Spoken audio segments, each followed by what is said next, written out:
e jo te kalatet e evropianëve si ata sillen. E qartë, zoti Berisha, nga ana tjetër kemi një tjetër deklaratë nga kryediplomati gjerman, i cili ka kërkuar që Kosova sa më shpejt të ketë një qeveri të aftë për të vepruar brenda edhe jashtë. Sa ndikim real është, pyetja ime, ka kjo deklaratë e kryediplomatit gjerman mbi të gjithë procesin e formimit të qeverisë së re në Kosovë dhe a mund të konsiderohet nga ana tjetër si një presion diplomatik?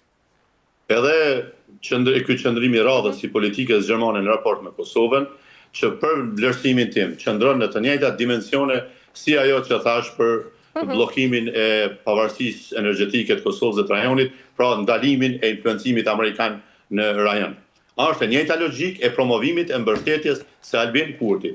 Edhe ministri i jashtëm gjerman që bëri këtë deklaratë, edhe zonja Ana Rosh, të cilën e njoh personalisht shefe e parlamentit të Gjenevës, e cila doli po ashtu me të njëjtën deklaratë, edhe me atë kam ndejtë dhe më kam sharu se si e kanë përkrahë, se ishin edhe ato koncepti majtë, por tha kem shpresu një 2 vite i kem besu në ato arsyetimet, gjëja 20 vjetë shkatrem me ku ta diu në krimi organizu, mirë po tani e shumë se është empty, është i zbrazët, personi i zbrazët, dhe është vetëm retorik demagogjike, nuk ka asgjë që mund të bëjë ky person.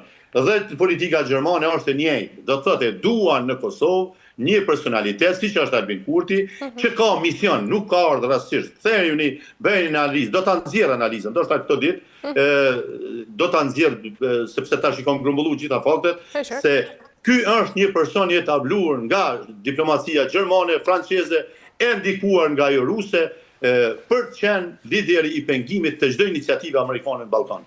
Pra, kështu që nuk mbefason. Ky më herët ka pasur një deklaratë më të rrezikshme se kjo.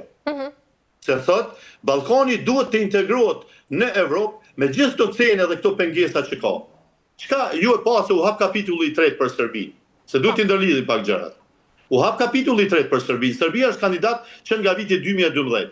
Në qoftë se i hapen dyert, i përshpejtohet procesi i Serbisë. Në marrëveshjen planin franko-gjerman, ky e tha edhe një gjë tjetër, jo vetëm formimin e qeverisë, por detyrimin për të zbatuar të obligimet që kemi marrë në marrëveshjen e Ohrit, ku hyn edhe plani. Dhe çka ka tjetër në atë plan?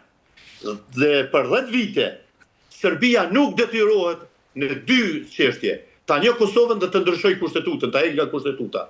Mbetet vetëm kushti i 3 i artikullit 35 të Bashkimit Evropian, që është normalizimi i raporteve e që lidhet me implementimin e 39 marrëveshjeve teknike. Kurse këto dyja për 10 vite është i liruar. Çka nëse brenda 10 vjeçarit i hapet mundësia Serbisë, meqense ja hapen kapitullin e 3, i hapet mundësia për integrim BE. Si do të integrohet? Me Kosovën pjesë të kushtetutës apo si? Pra, politika, diplomacia gjermane lexohet mes rreshtave si një përkrahje dhe një qëndrim i butë në raport me Serbinë, duke e ruajtur interesin e saj strategjik ekonomik në raport me Rusinë. E i dini për shkak të ngrohjes, gaset e tjera. Në fakt, zoti Berisha, cilat do të ishin më tej pasojat nëse Glauko Njufsa nuk arrin të sigurojë 61 vota brenda fatit kushtetues që është vendosur si në planin kushtetues, po ashtu edhe në atë diplomatik. Tani, shive, veç une sa pas sot sjellje deklarata krejt dhe nuk ka vështirë të lexohen, këtu veç kemi hyrë në fushatë zgjedhore. Faza e parë e fushatës zgjedhore, normal, ju e dini nga praktikat e mëhershme, fillojnë në kuvend në institucionet qeverisë, duke zhvilluar propagandën e identifikimit kush janë bllokuesit dhe armisht e popullit edhe të kombit edhe të shtetit, edhe duke i barazuar pastaj me listën serbe, me fuqiqin e me Serbinë, që s'ka sens sepse aty hyn edhe une. E une kam dëshmuar kur tham, une identifikoj krejt personat që janë kategorisë njëjtë, familjes njëjtë politike, që lidhemi me luftën, me lirinë, me sakrificën për me bë këtë shtet që kemi sot. Por tani është e faza e mobilizimit masave përmes politikave demagogjike dhe këtyre deklaratave të karakterit, mentalitetit monist dhe të logjikës të komiteteve. Pra, unë sjell buxhetin parlament, ju duhet ta votoni. Jo, mërzotni, se është pluralizëm dhe kur si ke votat, nuk është më arroganca numrat, mekanizmi i demokracisë, por është kompromisi. Duhet ulesh me partitë politike, të merresh vesh, unë i kam 56 vota sa i ka, po si kam edhe kaq që më duhen për kalim të buxhetit. Cila parti më jep dhe partia t'i vek kushtet.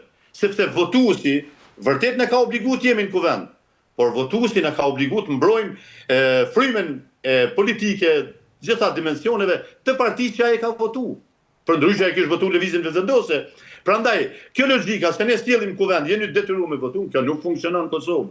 Ka dështu komunizmi, edhe pse këta janë pjellë neokomuniste, këta pretendojnë me instalu këtë autokracie diktaturë, por nuk rritet në Kosovë. Ne jemi ata që kemi inicu shkatrimin e komunizmit Jugoslav në 89-ën dhe nuk është nalë më derisa është rënë në 90-ën. Prandaj nuk hetë këtu. Pamarë se kemi këso mbetje shendet jugonostalgjikësh dhe që ndrojnë apet Republikën e Tretë në kuadër të një afërsie me Serbinë, po nuk do të ndodhë kjo. Kështu që faza e fushatës elektorale ka fillu në institucione, në orën 2 do tjetë seanca ku marrin pjesë edhe partit spektrit tjetër politik tani, dhe aty do ta shohin, a do ta kenë votën për mandatarin e dytë. Unë nuk preshtet këtë vota për çfarë do mandatarin nga lëvizja vetëvendose, është votë për zhbërjen kushtetuese edhe institucionale të Kosovës. 2. Është votë kundër gjeostrategjisë amerikane në rajon dhe qëndrimeve të qarta dhe të prera, se me këtë lider dhe me këtë subjekt politik nuk mund të ecim përpara, nuk mund të kemi partneritet, nuk kanë kredibilitet, s'janë përshtatshëm. As për interesat amerikane, as tonat nacionale.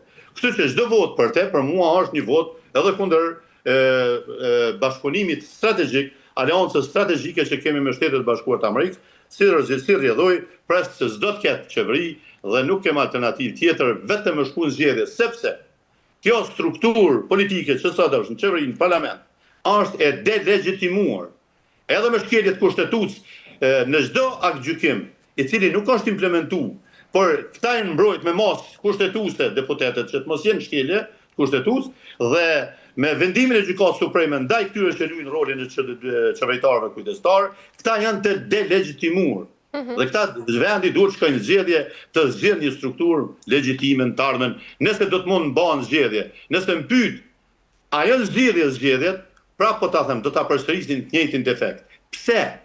Jo pse duan njerëzit ndoshta, se ambicjet për qenë ku ta dyun për të marrë pushtetin në normale në politikë që kjo garë. Por sistemi zgjedhor është defekt. Sistemi zgjedhor i Kosovës gjeneron në vazhdimsi krizë dhe do të gjenerojë edhe tutje. Tani gjëja me një reformë vogël është bërë edhe më i dëmshëm për sistemin politik dhe stabilitetin politik. Prandaj do të gjenerojë kjo krizë politike do të vazhdojë, zoti Berisha? Edhe një herë? Çfarë do të ndodhë nëse kjo krizë politike do të vazhdojë ende? Shive, ne jemi shtet që vërtet në vitin 12 u hoq ajo mbikëqyrja ndërkombëtare e pavarësisë. Por mos harrojmë se kemi një zyre që quhet e UNMIK-ut, që është me mandat të Kombeve të Bashkuara, dhe mos harrojmë se në Kartën e Kombeve të Bashkuara ka një institut juridik që thotë është R2P, Right to Protect. Dhe shumë lehtë mund merret veç një vendim, kaq nevojitet një inicim nga dikush, në qoftë shtet aleat, po edhe shtet jo aleat, se ky komunitet nuk arrin të mbajë institucionet dhe një shtet funksional institucional, dhe duhet right to protect, të ndërhyet dhe të vendoset edhe njëherë një administrat, derisa të përgatitet një kontingent politik i cili mund ta marrë mandatin qeverisës, siç e kemi marrë pas heqjes mbikëqyrjes pas pavarësisë, domethënë 12-ën, në 14-ën përfundimisht s'ka pas më asnjë ingerencë të mbikëqyrjes. E qartë. Mirë, zoti Berisha, për ta mbyllur pyetja e fundit, si interpretohet fakti që Kosova, edhe pse cilësohet si një simbol i demokracisë, po shndron 8 muaj pa qeveri funksionale dhe nga ana tjetër a e dëmton kjo imazhin e shtetit në gjithë arenën ndërkombëtare? E kam thënë në folturën e kuvendit, po e përsëris me përgjegjësi dhe atje kam marrë përgjegjësinë në folturën e kuvendit, se kjo strukturë politike është e sponsorizuar nga jashtë me mision zhbërjen kushtetuese të shtetit Kosovës. Çdo veprim politik, gjeni një emision një orësh, do t'i hyjmë analizë për analizë, veprim për veprim, me fakte mbështetje minimale, 3 e më shumë fakte, se çdo veprim i tyre ka qëllimin e zhbërjes dhe defunksionalizimit, zhbërjes kushtetuese, defunksionalizimit kushtetues të shtetit Kosovës. Veç shifni sot temat demagogjike, se kanë marrë çështjen e buxhetit 26, çështjen e buxhetimit të RTK-s, çështjen e zgjedhjes kryetare dhe i kanë mbledh gjithë në një seancë. Pse? Grumbullimin e temave për të krijuar presionin tek opozita dhe për të krijuar presionin tek qytetarët, se këto janë tema të ngushme dhe këtu do të bëhen. Ja po u them 2 shtrahime të lehta. Buxheti, ligji i buxhetit lejon financimin muaj për muaj të muajve të ardhshëm pra me 1-12 i bjen, por që nuk te i kalon shumën e vitit para prak. Pra nëse kanë qenë 2 milion, po supozoj një janar, 2 milion duke me qitë edhe një janar në arshëm. Kjo lejohet edhe deri në prill. Nuk ka krizë. Nuk është mirë, por nuk ka krizë. 2. Financimi i punëtorëve të RTK-s, sepse aty zhvillohet propaganda. Buxheti i RTK-s është në kuadër të buxhetit kuvendit Kosovës. Çdo ndarje buxhetore, sa atje bëhet subvencionimi çdo 3 mujor.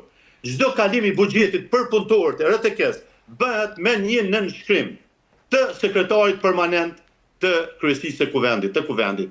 Nuk ka nevojë asnjë procedurë. Është e vërtetë se duhet miratohet një raport i drejtorit përgjithshëm të RTK-s dhe Komisioni për Buxhet edhe për Media e sjellin një propozim të kërkesën për ndarje buxhetore. Por kjo është vetëm një hap i cili nuk e cenon ligjshmërinë e ndarjes së buxhetit